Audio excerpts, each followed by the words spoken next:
Thank you. Thank you so much. Yes. So, can you start? Can you start now? Yes, we can go ahead. Okay.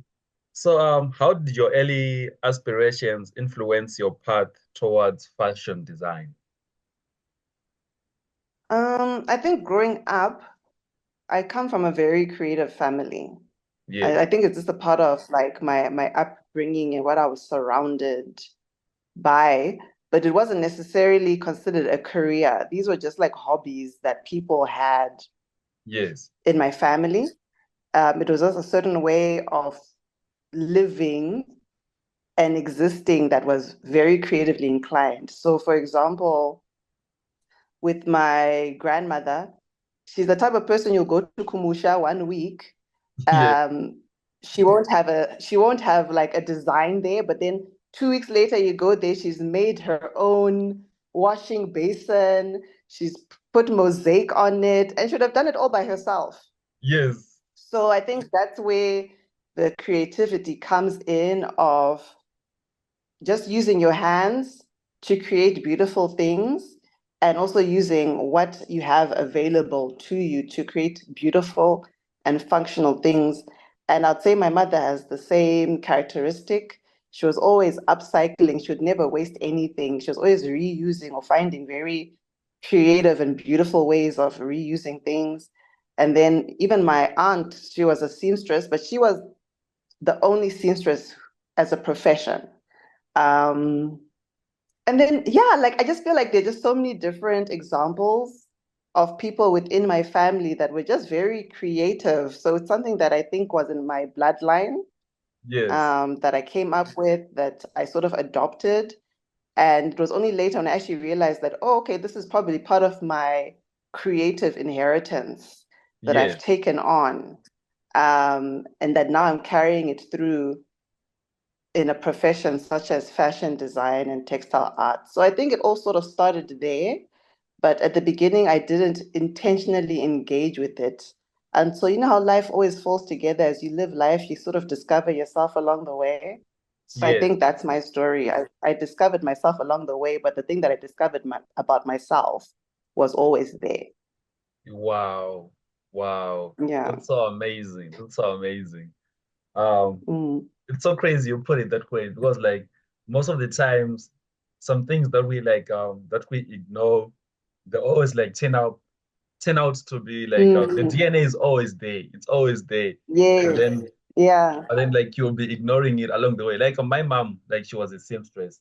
Mm. So she would like make her own clothes, like all the uniforms that I wear when I was like I'm in primary. She's the one who made like those Yeah. uniforms. And like it's something that I would overlook and be like, ah, she's a seamstress, like my wangwano sauna and the likes, like but then like Mm. along the way as you get like I'm a bit older and you're trying to now like find your way and around what you want to do in your life, you actually end up Mm. like realizing kuti, I also want to be a designer. This is something that I Mm. like from grade six. I would remember, like I don't know if you know like Dineo, who used to like act Yeah. on like on Generations. Oh Um, yes, yeah. That's I a would real literally throw. That's a throwback. I would really like go I used to learn like I'm in essay. So like I would go like maybe for 2 weeks Mhm. without going to school and people would ask me like why were Uh, you not coming to school? And I'd always like I was like in this design competition designing like a dress for ah, Janelle and you're like like oh you have a vision. You have a vision for where you want to go. It's good. It always starts somewhere. And I think that's the beautiful thing about it is that sometimes we take for granted what is in our immediate space, not yes, realizing that those are probably gonna those things that we've taken for granted are actually shaping us and also contributing towards our future story. So it's exactly. interesting that we share that as well. Exactly. It's very interesting. It's very Mm. interesting. Wow. So, how did you develop the concept of House of Stone, and what are the core values that guide your brand? So House of Stone, when I started it, similar to what you shared earlier about wanting to put Zimbabwe in a positive light. When Yes. I started pursuing my fashion career as a designer, I actually didn't know of any Zimbabwean brands that were internationally recognized. And Yes. my desire from the very beginning was to create a Zimbabwean grown brand that would go to the world and be equally as competitive with international brands. That had always been the desire. And Ye- that's why I ended up calling it House of Stone, Zimbabwe, a Yes. house. Yeah, I wanted a name that was reflective of where I came from, but also had that kind of international nuance in it. Yes. So my mindset has always been build local, but take it to the world. That's always been there from the very, very beginning. I've never wanted to just be limited to my space. Yes. Um, I don't know why that has been, but that's just been my DNA. That's just been my mindset from the very beginning. I never really knew how I was going to accomplish it, but the desire had been planted in my heart, Yes. and I just activated it with what I had available to me. And then I guess the rest I left it to God, you know? Yes. I did what I could, and the rest I left to God. And then in terms of the pillars, right? My work is really rooted in storytelling. That's one of the primary things that I do through fashion design is I want to tell stories.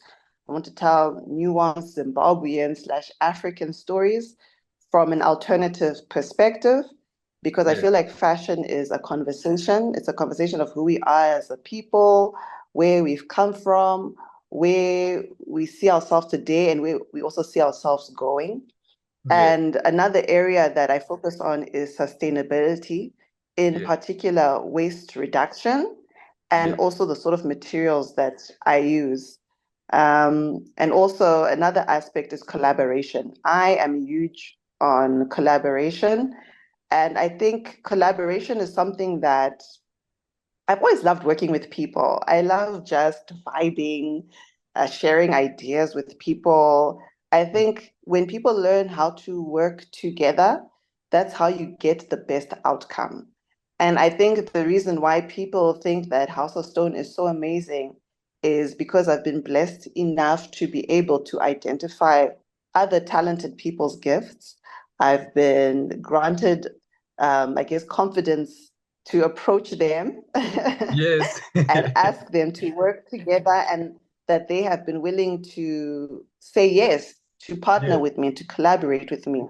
So I'm thankful for that my journey has been quite positive in that, I see value in other people. I have the boldness to approach them and ask them to work with me, and that they have responded in a positive way. And without all the people that I've worked with, I wouldn't be where I am today because all of them have contributed towards what House of Stone is today, that everyone gets to see and enjoy, from the seamstress to the people who weave my cloth for me. Like every single person actually plays such a pivotal point, and there's so many hands and minds that have Yes. contributed towards making House of Stone what it is. So as much as I am the face of it, you can't achieve anything great by yourself. End of Wow. story. Yeah, Wow. Wow. yeah. Wow. You can't Mm. achieve anything great by yourself. That's amazing. That's amazing. Mm. I've taken Yeah, you notes. can't. I've taken Yeah. notes like as a designer and as someone who look up to you, I've taken that as a note. You can't achieve anything great by yourself. Yeah. Yeah. I've seen it in my own life. Yes, you can be like steering the car, Yes. but you need a car first of all to drive, and then the car also needs its engine. It needs all these parts to make it Wow. function and to move forward. So I feel like that's House of Stone. I've needed so many people to contribute towards it to make it go forward.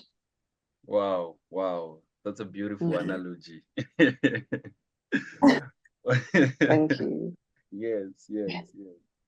And like you've done a great job like with House of Dawn, with Mm. the collaborations, the brand identity behind like the brand. You've done an amazing job. You've done an Thank amazing you. job.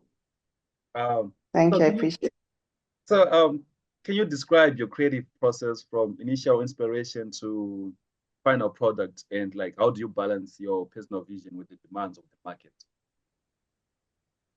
So, as someone that actually studied fashion design, there were a lot of things that I used to do in the early stages of my career that now I don't do at all. I've Yeah. actually come to accept and acknowledge that my strength is actually more intuitive.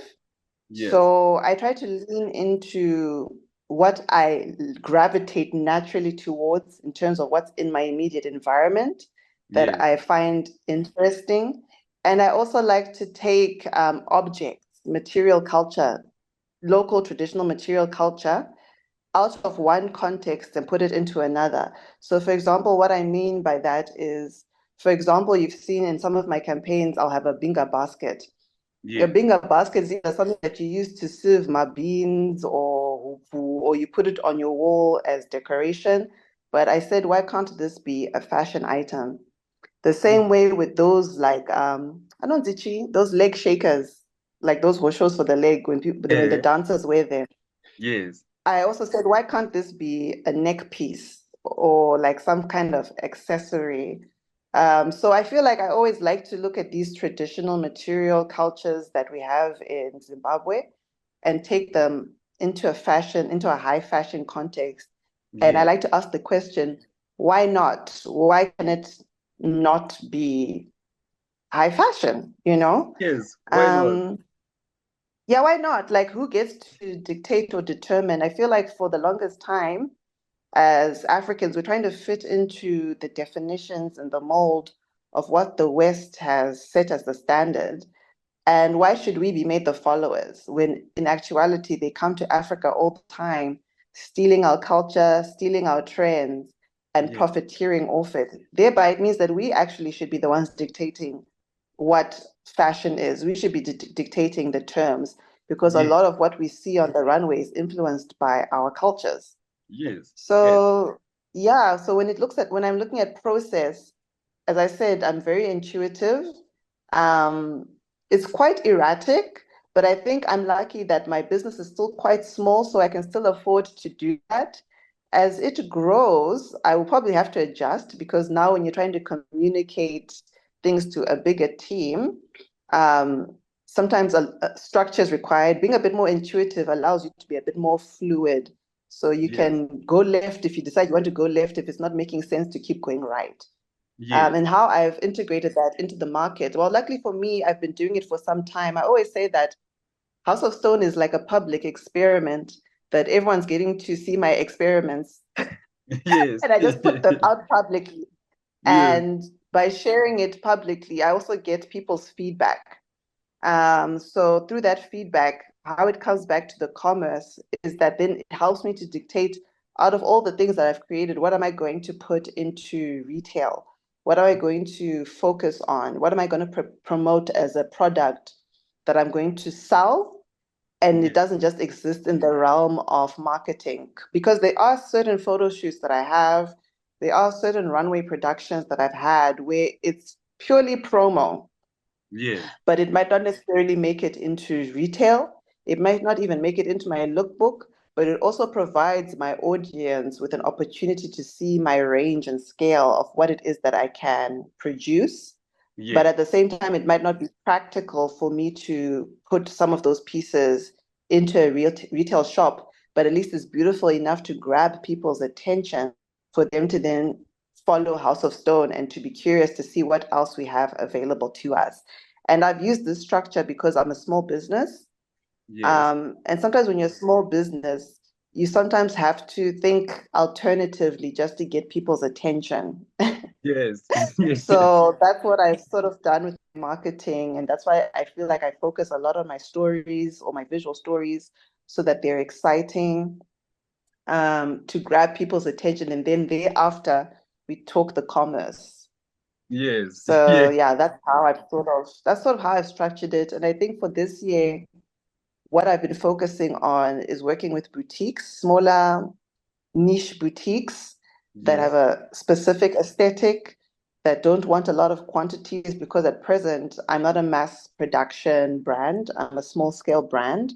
Yes. And how it works for me from a financial perspective is that it makes more sense for me to produce 5 looks but then find different outlets or different boutiques that want the five looks that I have developed. And then I focus on just producing those five pieces to a high standard with Yeah, a great finish to the different outlets that I have because fashion can be very costly. yes, And so I can't do it the same way like a massive brand can. I have to think quite strategically about how I'm going to grow my brand according to yes. what I have available to me now until I get investors where I can scale up slightly. Yeah. Wow, wow. So like these boutiques, are the boutiques in Zimbabwe or like all over the globe? So they used to be in Zimbabwe. And what I found interesting about Zimbabwe is that I've actually found it quite challenging to get boutiques in Zim. However, I found it easier to get boutiques outside. Wow. So I find that quite interesting. Yeah, that's interesting. I think maybe it has to do with mindset that Yes, Zimbabweans right now, we always value something that's outside of ourselves first. yes, yes, So I think it's about transforming the mindset and like maybe even teaching people that in order for us as Zimbabweans to have many big brands like South Africa or yes, like Nigeria, people need to stop wanting to buy from their local designers. And that's the only way that local designers can also improve their craft. yes, I think if I'm to talk about this one brand called Rich Minisi that's based in South Africa, I yes, yes, remember when he started his business, he was selling out, but the quality of the clothing was terrible, if I'm going to be very honest. But yes. then but then if you look at the quality of the clothing that he has now, Now, it's perfect. It's yes, perfect. It's perfect. But that's because his people supported him and believed in him. And he was able then to take that investment and believe and improve on his product, improve on his brand. But brands can't do that without the support of their own people. So I think it's an attitude thing, it's a mindset thing that needs to be transformed, where people actually want to see Zimbabweans elevated yes, and not this. Then that's when you now want to now say, we're so proud of you after I've done all the hard work by myself. And we yes, often do that as Zimbabweans. I'll give an example of Danayi who's in Black Panther. She used to be show at reps, and no one would go and watch those things. But wow. now, when she's all the way in the US and Hollywood, we all want to be like, "Hey, proudly Zimbabwean." But when the person Probably, was here, you didn't pay any attention. You ignored them. So I exactly. think it's that attitude. It's that attitude that needs to change. And how we're going to get there, I don't have the answers, but I feel like I try to do whatever I can within my capacity to support local brands that I believe in, whether it's giving them a platform, whether Yeah, it's through collaboration. But yeah, I think for me, I'm very intentional about how I move, even if it's reaching out to a musician to ask them to use their song for my runway production so that when I'm outside in other countries, people can hear local music on the runway. And yes, I did that recently in South Africa and in the US, where I took Silent Mo and Kyla Black's song, and yes, that was my runway instrumental. So for me, it's those sort of collaborations and putting Zimbabwe on the map from fashion to music to whatever it may be. That's the sort of mindset I think a lot of us need to adopt so that we yes, can begin to export Zimbabwe to the world because we to the can't world. limit ourselves just to them. Yeah. Yes, yes, yes. We can't limit ourselves. We can't limit ourselves. Mm. Wow, wow, wow. That's a huge vision. That's a huge vision. Wow. Wow. Yeah, I hope so. Wow.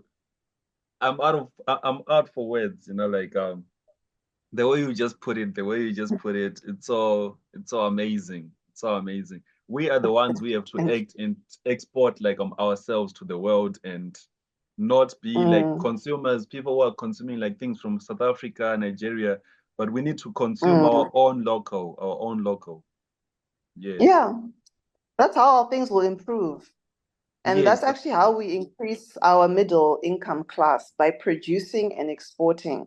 We need to yes, focus on production and we need to focus on exporting, and that will improve our economy. And that's yes, where we need investment, is for people who are producing to export. yes, yes, yes. Wow, Mm, wow. Okay, okay. I've taken notes on that one. I've taken notes on that one. mm, Um, so you mentioned sustainability as a key aspect of House of Stone. Can you elaborate on your mm. approach to sustainable fashion and the challenges you have faced in implementing sustainable practices? Well, okay, when I look at sustainability, for me, it's a journey. So you'll find that people will be at different stages of that sustainability journey. But where I try to focus on is waste reduction. So that's using everything. And I also focus a lot on using natural materials. But what I've discovered when it comes to sustainability is that it's a conversation that I think is still happening and Yes, continually evolving. So you always have to update yourself. So one second you'll hear that dead stock is the most sustainable practice that you can have. And then 2 seconds later, you will hear that it's not. Then one second, you will hear that using synthetic products is not sustainable. Then the next second, you hear that actually using synthetic products is the best because then you can recycle it more easily. So yes, when it comes to sustainability, I always say pick what matters to you. Be intentional about what you have picked, whether it's going to be the materials, whether it's going to be like what I do with waste reduction and using everything so that nothing goes to waste. Just be intentional about it. Be conscious of the fact that is it sustaining livelihoods? yes, Is it caring for our planet? Are you trying to be as ethical as you possibly can be? So that is my approach when it comes to sustainability. But at the very top of all of that is the sustainability of people's welfare.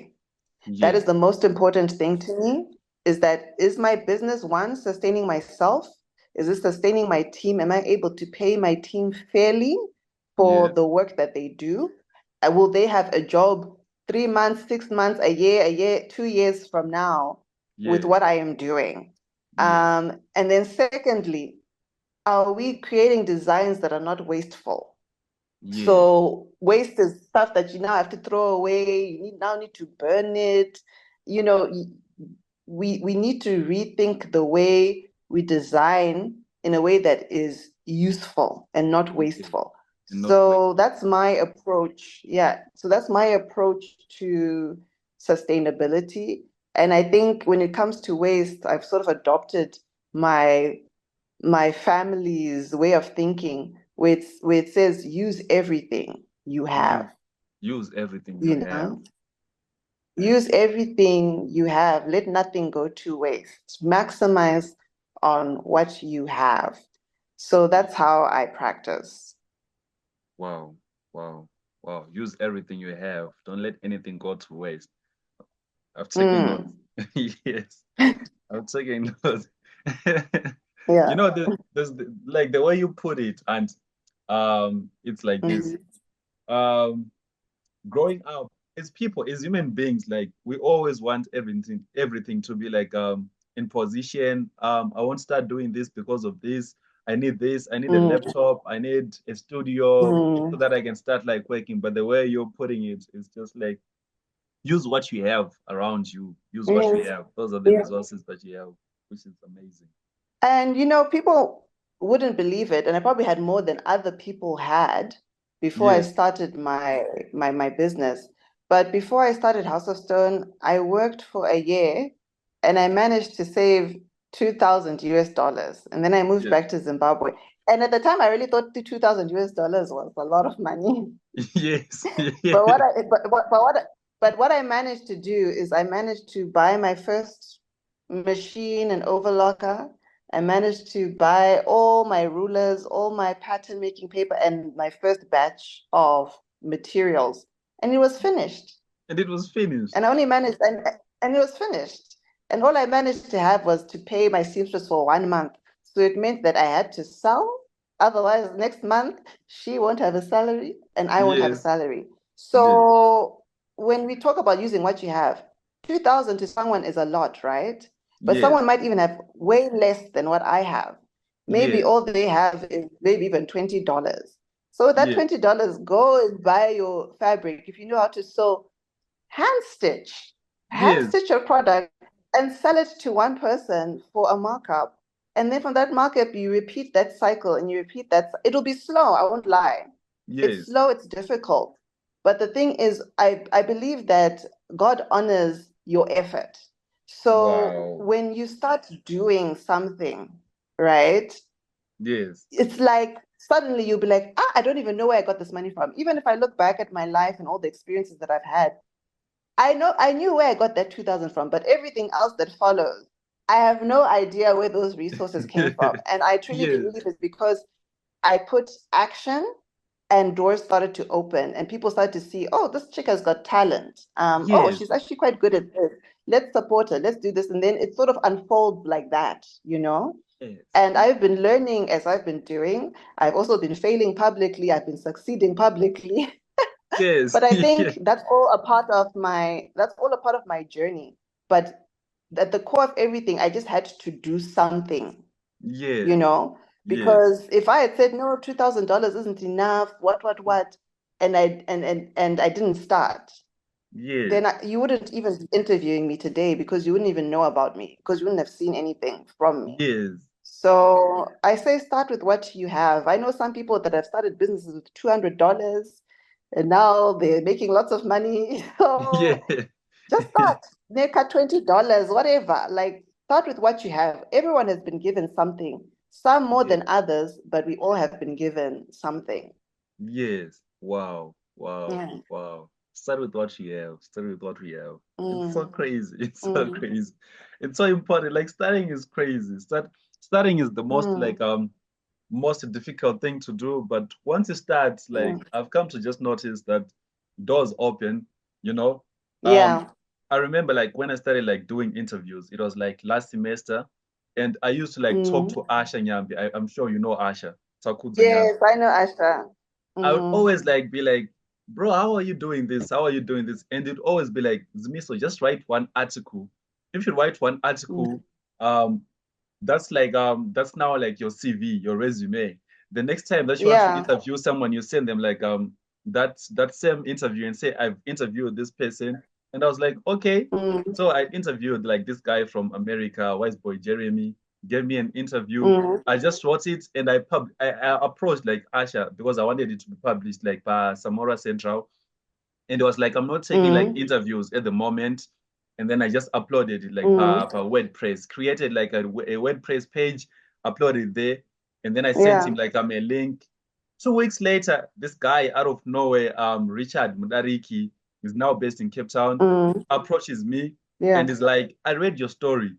And I'm like, where did you Mm, read the story? And it's like it was on Nyambi's page. And I was like, okay. yeah. And this guy Okay. offers me a job to write for him, like for Artweb Africa. And it's like, I also like read your Oh, link wow. profile. And I saw go to Uriku University, you're a student, want to I Mm. would like you to write pieces for me. And I was like, serious? And he's like, yes. And at the time, he's like, do you have like a story that you can send me so that I can publish it today? And I was like, yes, I had a That's story now. amazing. I had a story. I had like an interview now. Could I write that I had completed, but didn't know like if I was gonna publish it like on my WordPress.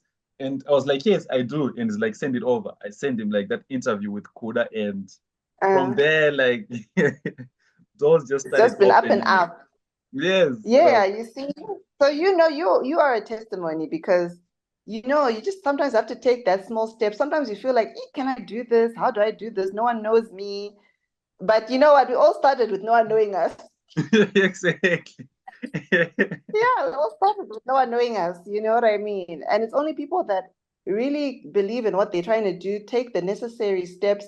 And I always say it's not really about being known, but honestly, it's about having impact in people's lives that are positive. Because the people you write about, you're also helping them to also be known by people, for people to know their work. So you're helping me, right? Wow. Then the Yes. people that read the articles, they'll either be inspired. So you're also helping them. And I always say, make sure that whatever work you're doing is actually useful to people, you know? And I Wow. think that's ultimately, it's that energy that I think then propels people to the next level because the work that you're doing is actually helping people.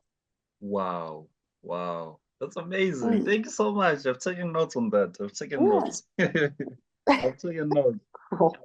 So, Mm, can you share more about your process of selecting and transforming everyday household objects into high fashion elements? Like, how do you ensure that mm. these objects maintain their cultural significance while being elevated to luxury status?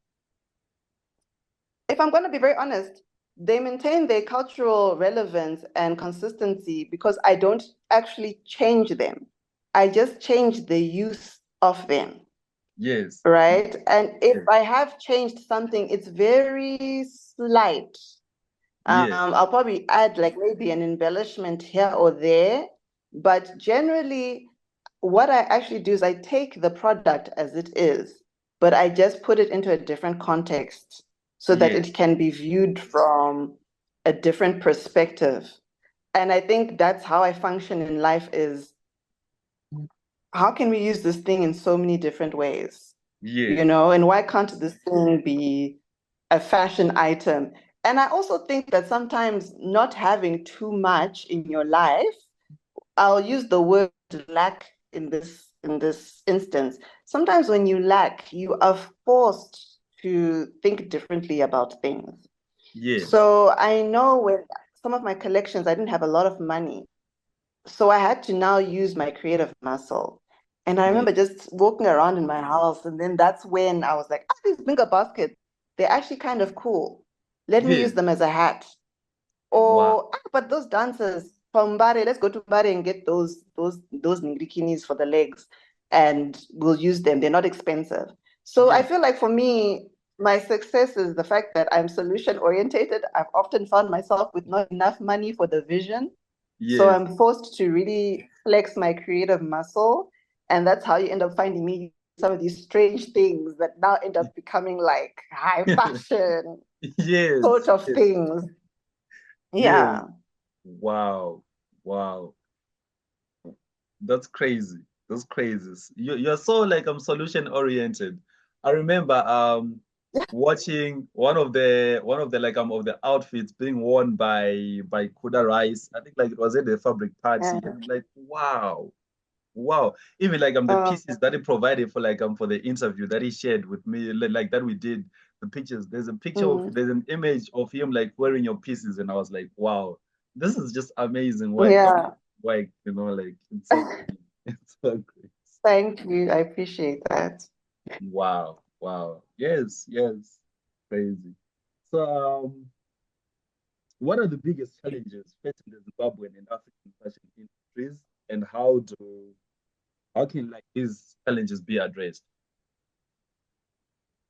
I think one, not enough collaboration.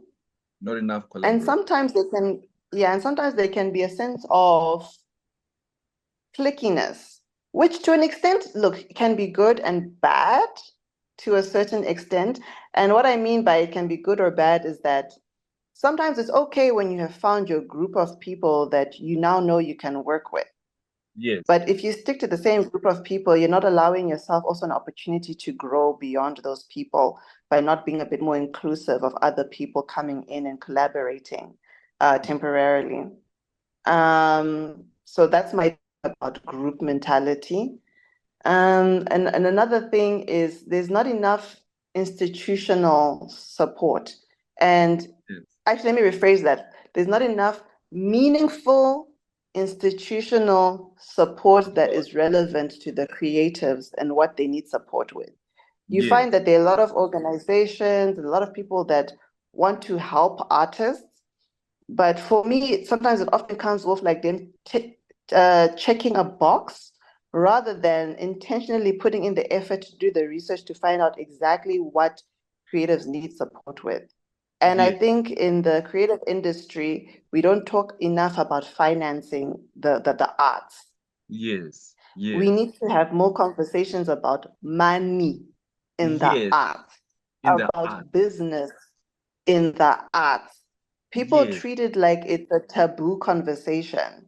Yet yes, it's if you want to transform your creativity into a sustainable business, you can't have that discussion without discussing finances. yes, So I think that's the biggest disadvantage. I think the last thing as creatives that we need right now is another platform for us to do a runway show. The last thing we need are all these things that make us look like we're successful. What we yes, need are the foundational aspects where it comes to what's your business plan? What is your budget?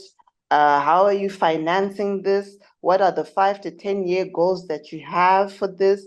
Like business conversations when it comes to artistic disciplines. yes, That's actually for me a priority. Um, and that it's an area that I think is not being fed enough. yes. So yeah, that's my response. Yes. Mm. Before I continue, I'm going to stop this and then like start again because like it's almost 40 minutes. So after 40 minutes, Zoom it ends. So like Okay. so that we can continue and then we can pick up where we left off. Okay, I can jump onto the same link, right? Yes, same link, same link. Okay. Okay. So how do you navigate like the tension between preserving traditional Zimbabwean aesthetics and creating contemporary fashion? Like, do you feel a responsibility to represent your culture in a way that is authentic yet relevant to a global audience? What I think my responsibility is for me to represent my version of being Zimbabwean, because I can only speak from my own lens. And because I'm a Zimbabwean already, that in Yes, itself is also offering a diverse opinion of what my experience has been in Zimbabwe. And that's why I always say, as a creative, it's important for us not to focus so much on what we think we should be doing, but for us to share our authentic stories, because our authentic stories document our different existence in the same Zimbabwe, where someone yes, can look back in 2024 and be like, but why does it seem like this area is so different, but then this other area is the same? And yes, that's why art for me is beautiful, because it's meant to be authentic. It's meant yes, to reflect how we as individuals see ourselves in the context of a nation. yes, And I think if we start to worry so much about how do I preserve things for other people and less about how do I share an authentic story or an authentic experience or how I want to see my nation, yes, you then dilute authenticity. So yes, for me, I think it's about what is about my space that I gravitate towards to that I think is beautiful, that I want to bring into the context of fashion. But then also, how do I want to also reimagine my experience for yes, people? Um, and then that's what I do with my work, and that's what I deliver. And someone else will do it differently. And it doesn't mean that it's any less Zimbabwean than my work or vice versa, because we're all Zimbabwean, we're all living here. But our experiences in the same place might be different, but those yes, differences are very important so that people can understand how diverse we are, even as a group of people, and also how similar we are, even as a group of people. So yes. I think there's beauty in both of those things. Wow, wow, that's amazing. That's amazing. I was taking notes on that one. Like you need to share your own perspective for something to be Mhm. authentic, like your own version of being like Zimbabwean. Wow, Yeah. that's amazing. Mhm. Because there's some people out there, let's be honest, there's some people out there living the Binga life. I Yes, don't know it, but somebody ye- there knows it, right? yes, exactly. Is that being Zimbabwean? It is. It's being a Yes, Binga in Zimbabwe. That's also a true reflection. And there's someone who's living in Kumusha. Is that yes. not a real Zimbabwean? It's a real Zimbabwean. It Do you is know what I funny. mean? All of them are very real. Someone lives Kuborodale, someone lives Kumbare, someone lives in Chitungwi. All these things are Exactly. Zimbabwean. It's just a different perspective. So, Different perspective. so it's important Exactly. for it to be shared. It's Exactly. important Wow. to be shared so that people can see equity. Oh, and this is one Zimbabwe. People can live such different or similar lives. Yes. What are the differences and why? What are the similarities and why? That Yes. makes a group of people interesting, in my opinion. Yes, yes. Wow. Wow. Wow. That's a beautiful analogy. Wow. Wow. Wow. Thank you so much. Thank you so much. I'm taking notes. I'm taking notes. So Yeah. Danayi, like thank you so much for your time. Thank you so much for your time. Let me not like keep Thank you. waiting. I think like it's almost the time for your other meeting. So Yeah. thank you so much. What I'll do is I'll type Thank out you. the questions that I have like that you have like responded to and just send them like via like WhatsApp and you can respond to this like Mm, at your will. But thank you so much for your time. I'm yeah. taking notes. I'm taking notes. Thank you so much. I appreciate you reaching out and for finding interest in my work and for the opportunity as well. Yes, ma'am. Thanks a lot. Thanks a lot. Have a great day. Enjoy your day. Um, Same to you. Stay blessed. yes, ma'am. Continue pushing. Have a great day. All right. Bye.